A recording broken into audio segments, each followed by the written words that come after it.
Welcome to episode 4 of Fess Up, the video podcast for female maskers. I'm Rogue. And I'm Kerry. Rogue said I need to be more animated this time, so I've taken 4 lines of cocaine. No, I'm just kidding. I never actually take drugs. I don't even drink coffee. Well, with that, welcome. We're glad that you're here with us. Sorry it's been so long since we did an episode. The holidays were really busy. I think I was doing something every weekend in December. And then we tried to shoot in February, and we got snowed out. Crazy. Snowed yesterday here, in fact. But we're here, finally! Yay! We have a lot of exciting new things to share in this new year and in the year to come. And before we do anything else, I want to ask Rogue, what is the mask you're wearing this episode? This is a Royaner May mask, M-A-Y, that I picked up end of last year. How far down does it go? It's a full chest mask. So nobody needs to ask what mask is she wearing. She's wearing a May. I'm, of course, wearing a Jessica that I made myself. Okay. With that, we like to start each episode with a segment that we discuss what we've been up to recently, and we call it Fess Up. So what have you been up to, Kerry? Not very much. Like I said, I've been pretty busy. Mostly what I've been doing is watching TV. Watch the new season of Doctor Who. You know, they have a female doctor now. Didn't really have time to do any projects and stuff like that. I mean, we have such short days here. I mean, in the depths of winter, there's less than 8 hours of daylight. So you go to work in the dark, you come home in the dark, and, you know, when I get home, all I want to do is just eat dinner, watch TV, and go to sleep. So I wasn't really motivated to do very much, I'm afraid. How about you, Rogue? It's a perfect weather for sewing. I guess so. I should start sewing again. Rogue, what's new with you? Well, as you know, I love to sew, and I made this dress, which is from the McCall's pattern 7569. It's a mermaid tail dress, and I modified it a little on the upper part, but I found the fabric that I really liked, and It's kind of a sheer fabric. You can't really tell that, but it is sort of a bit see-through. it's a net type pattern. And I also made a blue dress. I have been rewatching Westworld. For some reason, watching that show makes me want to make blue dresses. I can't explain it. And that was based on the McCall's pattern M6504, if anyone wants to make that dress. I also went fabric shopping, and I have several patterns on my sewing table, and I'll be making lots more to come in the year ahead.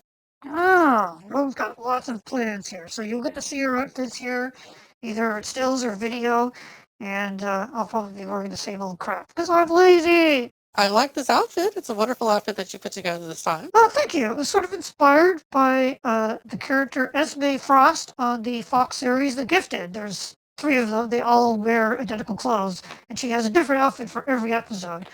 And very frequently turtlenecks and a short dress. And so this was kind of inspired by that. I was able to actually pull this out of my closet. I didn't have to do any shopping. Thank goodness. Well done. I'd also like to share something that I recently been having a conversation with my daughter about the importance of doing something positive in this world. It was following a funeral of one of our former presidents, and she commented on how many people spoke so highly of this man. And I said, well, you know, you create positive in this world, people recognize that. And it made me think about how proud I am of what we're trying to do here. You know, in our podcast, we're trying to share that we are just normal people. This is our form of creative expression. And I'm trying to get rid of the moniker of creepy, which we've often been tagged with. This is just another form of makeup, which there's several makeup videos on YouTube. It's just a different way of expressing ourselves. We seem to have a culture right now where we like to tear people down. And I would just like to put out there that if your whole shtick is just tearing people down, you're not creating anything. You're just creating hate. And that's not going to get you remembered. Nobody's going to remember a person positively who just spent their entire life doing that. You have any thoughts on that, Kerry? Well, we live in a very cynical world, and the internet is a great place to express that cynicism. But when it comes down to creating art, you know, you always have to take the slings and arrows sometimes. I've created lots of movies, and some people liked them, and some people didn't like them. But the question at the end of the day always was I satisfied with what I made? And if I was happy that, you know, I had this vision in my mind and I was able to realize it, then I feel like I succeeded, even if nobody else likes it. So that's sort of my attitude about doing a lot of these things. Well, along those lines, I'd just like to say that I'm proud of what we're trying to achieve here, putting a positive spin on something that we both enjoy doing so much, and introducing it to all of you. And thank you for joining us. Well, now it's part of the show where Speak Up, where we answer questions from you. Rogue has not heard any of these questions before, so she doesn't know what I'm going to ask her. Based on the questions that we've received before, I'm a little afraid, but let's go. Bunny Costello asks, do either of you cosplay without a mask on? Oh, yeah, absolutely. I have two books of cosplay photos, actually two photo albums, one of my female cosplay and one of my male cosplay. They're both very large photo albums. Some of the more popular costumes I've done in the past are Gambit from the X-Men, Legolas from the Lord of the Rings, and most recently I did a 60s version of Robin because my daughter wanted to be the 60s Catwoman, and we wanted to do a group costume. The last time I did male cosplay was about 20 years ago, and it was for a contest that British Airways was putting on. And I actually won 2 tickets to England with this outfit. And actually, if you've been to my website, it's the mascara outfit, but I just kind of made a guy version of it, like a weird space cadet. I haven't done any male cosplaying in quite a while. There's another question from Bunny. Do any of your friends and family know about your hobby? If so, what do they think about it? Yes, my family knows that I do this, and they're very supportive and encouraging, and we often go out together in costume.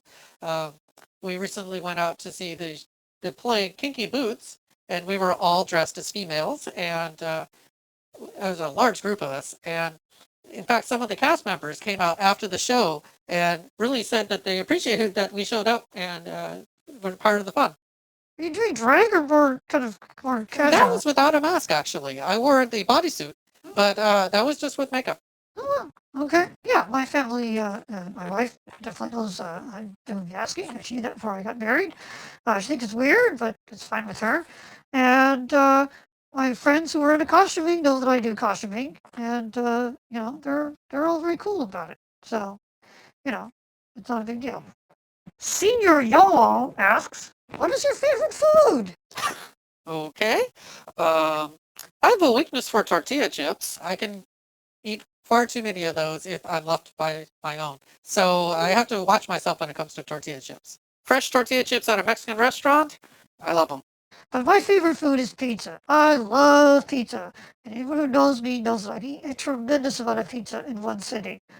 I used to be able to eat a large pizza by myself when I was much younger. Nowadays, though, I can easily put away a medium pizza by myself. I really enjoy pizza.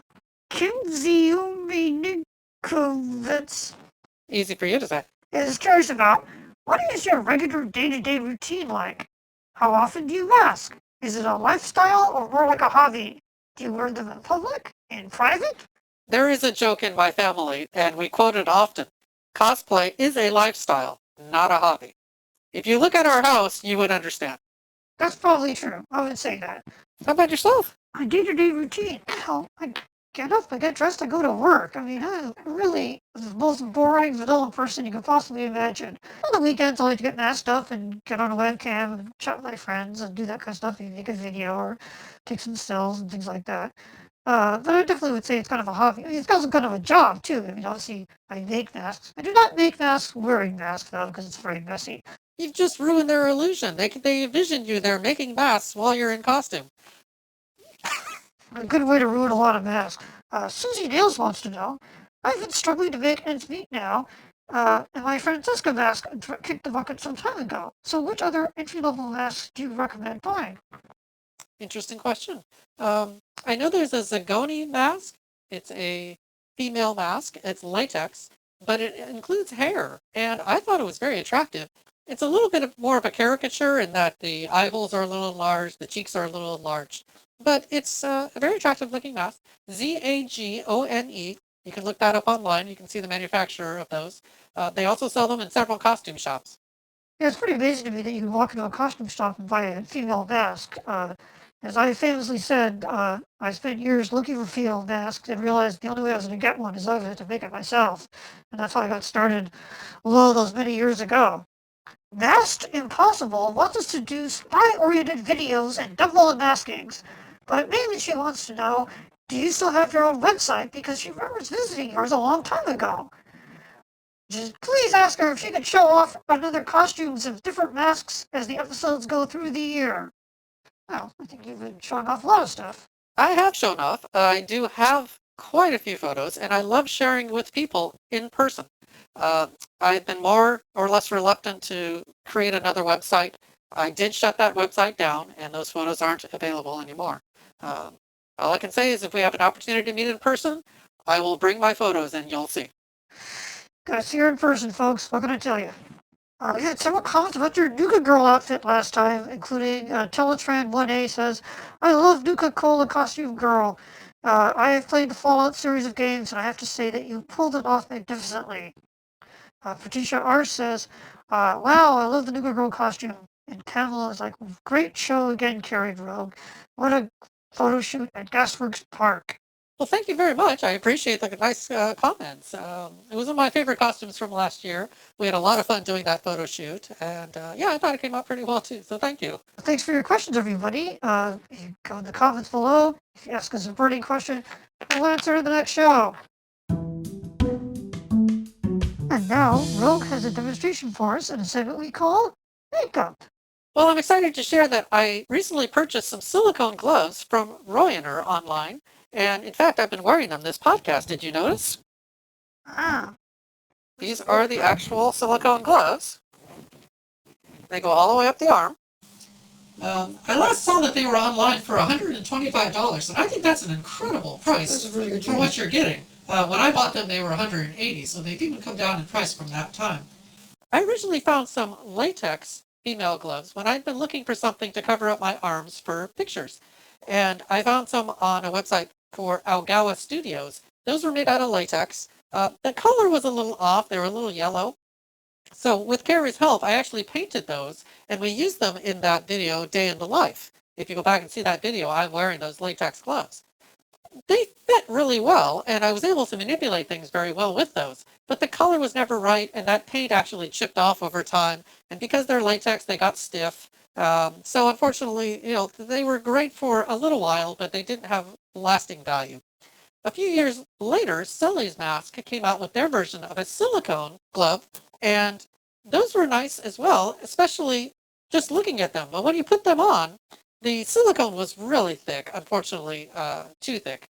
And they overemphasized the size of your hand so that they look disproportionate to the rest of your body.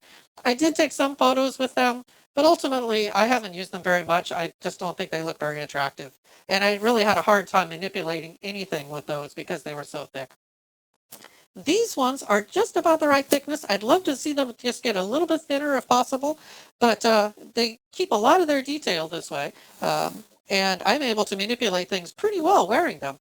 One thing to keep in mind, if you have large hands to begin with, these aren't going to make your hands small and dainty. That doesn't happen. They are only going to make your hands a little bit larger. So that's why you don't want the silicone to be too thick. Otherwise, it will overemphasize the size of your hands. But these are just about right. They go all the way up the arm, as you can see. So I've been very happy with them. And I wanted to demonstrate some best practices on how to put them on and take care of them. Oh, let's see that. The first thing to discuss is a lubricant. Because much like a full bodysuit, you need to have something to facilitate putting the gloves on and taking them off. This can be a subject of a whole other podcast. But after years of experience, my preferred lubricant for bodysuits is a high-quality skin lotion. I know some people like to use baby powder instead, but I personally find baby powder messy, especially when it mixes with sweat. And there's always the concern about what's in the baby powder that might be bad for your lungs, like the recent concerns about asbestos. But with body lotion, you have the same ease of putting on the bodysuit, and then a good portion of the skin lotion will be absorbed into your skin so the bodysuit stays in place and moves like it should. And the lotion is actually good for your skin, unlike baby powder, which can dry your skin out. That being said, skin lotion is absolutely the wrong thing to use for gloves. Trust me, I've tried it. And you'll just end up with the gloves that slide all over the place, and you won't be able to manipulate anything at all. Instead, surprisingly, baby powder is the right lubricant for gloves. I recommend you follow this procedure. First, roll down the arm sleeve all the way down to the wrist. Start with the glove on your dominant hand, especially if you're doing this by yourself. Second, Put a couple of puffs of baby powder into the hand of the glove. Don't overdo it. A little bit goes a long way. Third, put your hand over the hole in the wrist and shake the baby powder all around the glove. Also, use your fingers to move the powder around each of the fingers. Next, invert the glove and shake out any excess powder into a sink or a trash can. Roll up the sleeve on the second glove and prepare it the same way as the first. Now you're ready to put the glove on. Carefully grasp the rolled up sleeve and insert your hand into the glove, making sure to get it positioned correctly. Now gently tug all the way around the rolled sleeve as you carefully pull it up your arm. Note, you did not need any lubricant in the sleeve, and you don't want any because you want the arm to hold in place. Now carefully grasp the second rolled up glove and insert your hand into it. Also, very carefully, begin to tug and roll that sleeve on the second glove. It's likely that this sleeve will not go up as high as the first glove, which is why I recommended putting on your dominant hand first. The snugger the fit, the more you'll be able to manipulate things successfully. Be careful not to damage your gloved hand by pulling too hard. The gloves come with no colored nails, but I chose to permanently paint nails onto my gloves. In a future podcast, I'll share my process for painting on silicone, but in short, it involves making a pigmented silicone glue. Don't use nail polish, it'll just come off. And don't use colored markers. That'll transfer the color all over the silicone and never actually dry. If you touch something that's been barked, it'll spread all over your silicone. You should plan the gloves to be the last costume piece you put on, because once they're on, you're going to have a very hard time with tactile sensitive tasks like buttons and zippers. Remember, while silicone is pretty durable, it's possible to damage the gloves by grabbing sharp objects or stretching the silicone too far. Be sure to practice. I'm able to wear my gloves comfortably for several hours at a time, but you should also practice what your comfort level is for wearing the gloves. To take the gloves off, just reverse the process. Starting with your dominant hand, begin to roll down the sleeve all the way to the wrist until you can get a good grasp on the rolled up silicone. Grab that roll and carefully pull your hand out of the glove and repeat for the other glove. In conclusion, I think these gloves are great, and for $125, they're definitely worth it. For reference, the palm of my hand is 4 inches across. So if you have a medium to small size hands, these would look great. So how did you do the fingernails? These are not actual nails. I just used some silicone paint to simulate nails. There is a nail design on the gloves, but it's clear. They did not color it. Yeah, they probably wouldn't fit me. I have pretty big hands. But they sure do look great. Yeah, I'm very impressed. And certainly at a really good price point, too. And now for a segment about female masking in the media that we call Heads Up. So what do you have to share this time, Kerry? Our first clip is a video from Wired magazine featuring Joanna Mendez, who's the wife of the late Tony Mendez, who famously was played by Ben Affleck in the movie Argo. They both worked at the CIA doing disguise and infiltration, and in Tony's book they talked about how when she once wore a mask to a meeting with then President George H.W. Bush. In the video, they show stills of her taking it off, a rare example of realistic masks being used in the real world. This is Tony's book here, and this is what the movie Argo is based on. Very interesting. You also shared a link to that video, and it was interesting to hear the original CIA operative speak. One thing I disagreed with, she said that they could never make a man look as good as a woman. Well, it was the 1970s. That's true. Technology has improved a lot since then, so there could be several out there right now. Our second clip this week is from a German artist named Olaf Martens, a German photographer whose style frequently features scores of female models wearing masks in industrial settings. He uses elaborate costumes and arranges them in large tableaus, and when it's over, he apparently says, "Okay, take off your masks," and takes pictures of that too. His work reminds me of Canadian artist Rachel Elizabeth MacArthur, who also uses female masks in her work, although with Olaf he's on a much bigger scale. We'll put a link in our show notes to his website so you can check out more of his work.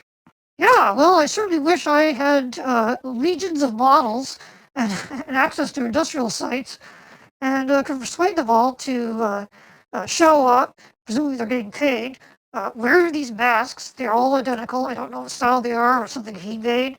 They have wigs. They have very elaborate costumes. They do these photo shoots there.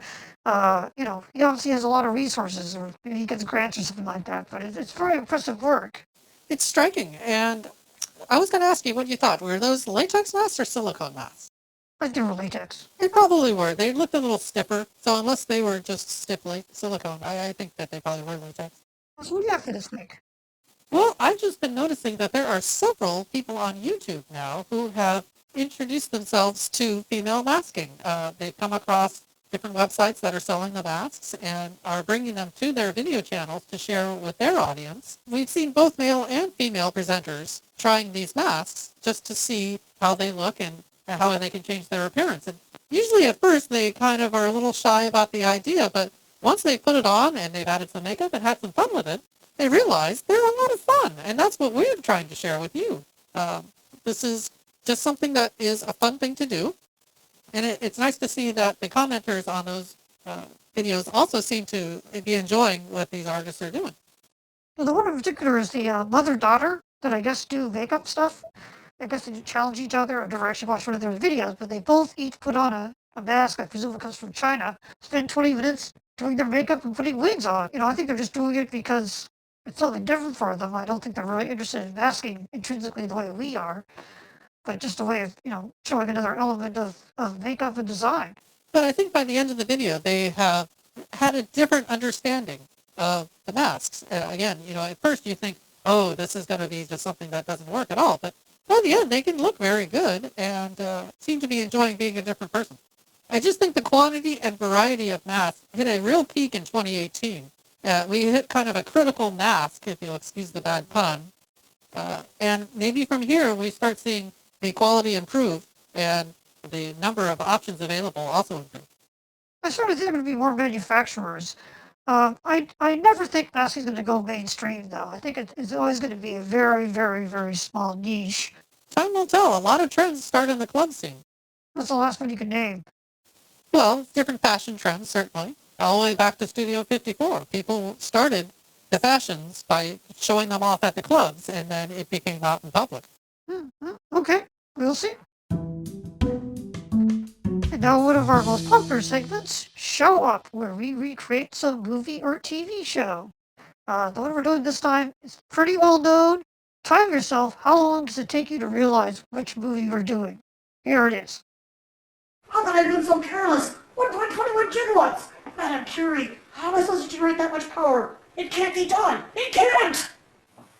Look, Doc, only needs a little plutonium. I'm sure in 2019 plutonium is available in every corner drugstore. But here in 1989, it's a little hard to come by. I'm sorry, Marty, but I'm afraid you're stuck here. Whoa, I can't be stuck here. I'm not alive in 2019. I got a guy. Is he cute? He's amazing. He's crazy about me. Look at this. Look what he wrote, Doc. This says it all. Doc, you're my only hope. Marty, I'm sorry, but the only energy source capable of generating 1.21 gigawatts of electricity is a bolt of lightning! What did you say? A bolt of lightning! Fortunately, you never know where a light oil's gonna strike. We do now. This is it! This is the answer! It says here, lightning will strike the clock tower which says at 4 p.m. next Saturday night! If we can somehow harness the lightning, channel it into the flux capacitor, it just might work. Next Saturday night we're sending you back to the future! And also what we call All Doubled Up. As you can see, I'm Dr. Emma Brown, and this is Marty McFly. Who's president of the United States in 2019? Donald Trump. The real estate developer? I suppose you're going to tell me that Ivana Trump's first lady. Alright, enough of that. Anyway, let's talk about these. Obviously, we did a female version of Back to the Future. You did figure out it was Back to the Future, right? Tell me about your outfit. Well, purists might recognize that in that scene, Marty did not wear the red vest, but it's so iconic. I could not do the scene without the red vest. But I was very proud of the jeans jacket, which is very 80s. I took a piece of denim and actually made the triangular patch, which is on the shoulders in the original jacket, which is a very 80s style. I couldn't find the original jacket, so I had to kind of recreate it. And because it's a girl, instead of a full red t-shirt, it's a crop top. And otherwise, it's pretty close to Marty's. Of course, the cutoff jeans is a little sexier than what Marty wore, but it was a lot of fun. On the other end here, it's supposed to be from 1989, authentic 80s digital watch. This is a Susan silicone mask, one of the silicone masks I sell. I've never worn one on the show before, so it's the first time. I kind of muted the makeup and everything like that. That scientist wig here, got the cut over the forehead. And then just a, nice kind of 80s blouse, and dressing jacket, skirt, and there you go. It came together really well. I was very pleased with how you did that, and I like the motion in the wig. It's very Doc Brown. Cool. We also feature, instead of Thomas Edison in the photo frame that Doc Brown is holding, it's Kerry. Yes, I was probably into all thing. Some of you may think that we stole this idea from Kevin Smith and Mark Bernard, or a recent article on Sci-Fi Wire that suggested remaking Back to the Future with a female cast. But I've had this idea for ages, and we were already in the scripted and planned before any of those things came out. It was just sort of like, great minds think alike. But not that I'm condoning remaking Back to the Future. I think it's a terrible idea. The original's a classic. yes. Rather than a remake, let's have a new movie. Let's have them move forward. And they can have the female cast and still have time travel and use the Back to the Future brand, but I want to hear a new story, not a recreation. Yeah, well, we'll see. Marty, we have to get you Back to the Future! What's wrong? What happens in the future? It's your kids, Marty! Somebody's got to download your kids! Well, that was great. I hope they make a sequel. Or two. Well, it's time to wrap up another episode of Face Up. But rest assured, we'll be back more times this year to share more with you. Yeah, and I'd like to remind people to visit my website at maskon.com, where you can buy a mask made by me personally, like the one I'm wearing right now. And also, I want to put a pitch in here. Rogue here lives for feedback. She's a little bit like Tinkerbell in Peter Pan, and if you don't clap really loud, she's going to die. So, if you like what we're doing here, comment in the comment section here. Give Rogue lots of compliments. I want to encourage her to come back and keep doing stuff more. So don't just be a passive viewer. Get in there, let people know what you think. Put your name on it, and we really appreciate that. Not true. Thank you. It's great to get positive feedback, though, and we'd like to hear what you'd like to see in a future episode. So please do share what you'd like to see us do in a future episode, whether it's one of the recreated segments or just the show structure. If there's something we can address to make the show more interesting for you, please let us know. Just remember, we have no money. Anyway, we'll be back soon-ish. It takes a while to get these shows done, but we do have a bit more time now, and if there's stuff to talk about, we'll be here to talk about it. So we'll see you next time on the next episode of Face Up. Bye for now.